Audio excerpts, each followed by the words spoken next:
Apa itu komunikasi verbal? Sebelum kita masuk ke materinya, kita bahas dulu yuk kasusnya.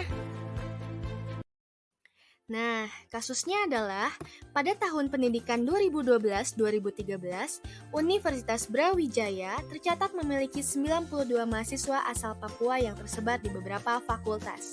Dampak dari tingginya kecenderungan tinggal berkumpul dengan sesama etnis ini adalah kurangnya interaksi dengan orang-orang dari luar kelompok. Tentunya, bagi mahasiswa pendatang seperti Papua, kondisi semacam ini tentunya kurang menguntungkan karena hampir semua kegiatan kampus, akademik maupun non-akademik menuntut semua mahasiswa mampu berinteraksi dan bekerja sama di lingkungannya.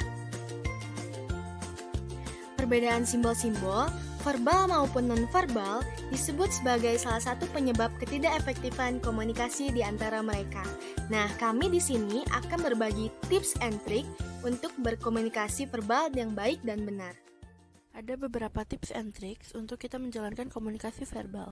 Tips yang pertama yaitu show respect and appreciately, memberikan perhatian kepada orang yang sedang berbicara dengan memberikan tanggapan. Contohnya yaitu melihat ke arah orang yang sedang berbicara. Tips yang kedua yaitu listen actively, mendengarkan lawan bicara kita yang sedang berbicara sambil memberikan respon fisik maupun verbal. Contohnya mengangguk atau menjawab saat lawan bicara kita sedang berbicara atau bertanya kepada kita. Tips yang ketiga yaitu ask question and paraphrase. Dengan bertanya dapat menunjukkan bahwa kita tertarik dengan apa yang dibicarakan dan dapat membuka sebuah percakapan. Paraphrase sendiri adalah alat yang tepat untuk menunjukkan bahwa kita telah mengerti apa yang dibicarakan.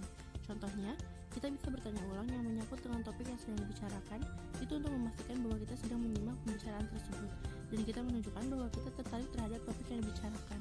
Tips yang keempat yaitu melakukan eye contact. Dengan menatap lawan bicara akan membuktikan bahwa kita tertarik pada apa yang sedang dibicarakan.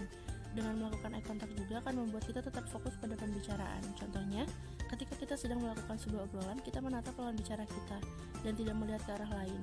Karena itu seperti menandakan bahwa kita tidak peduli atau bosan terhadap pembicaraannya. Yang kelima adalah attention to body language. Jadi saat kita tidak mengucapkan sepatah kata pun, kita masih bisa berkomunikasi. Jadi pastikan saat berkomunikasi memiliki bahasa tubuh yang tepat, serta perhatikan baik-baik gerakan Anda, jangan sampai kasar. Yang keenam adalah cut conversation fillers. Jadi kayak itu tidak banyak membantu dalam percakapan. Jadi hentikan itu agar bisa lebih persuasif dan lebih percaya diri. Caranya, coba untuk lebih bersantai dan berhenti sejenak sebelum berbicara. Singkat tapi spesifik itu diperlukan supaya kita bisa memberikan informasi yang cukup bagi orang lain dan mereka juga dapat memahami apa yang coba kita katakan. Kemudian ada put away devices, itu artinya kita harus tetap fokus pada apa yang dikatakan orang lain yang bicara sama kita. Kita nggak boleh melihat handphone, kita nggak boleh menerima panggilan orang lain, kita nggak boleh mengucap pesan, bahkan notis getar notif handphone.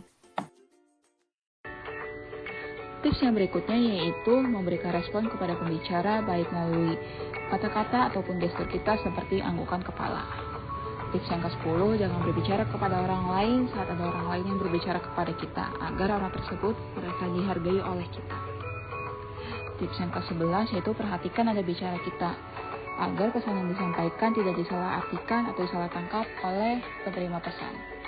Yang terakhir yaitu tersenyum membuat kita terlihat ramah sehingga lebih dipercaya oleh orang lain. Sekian presentasi dari kelompok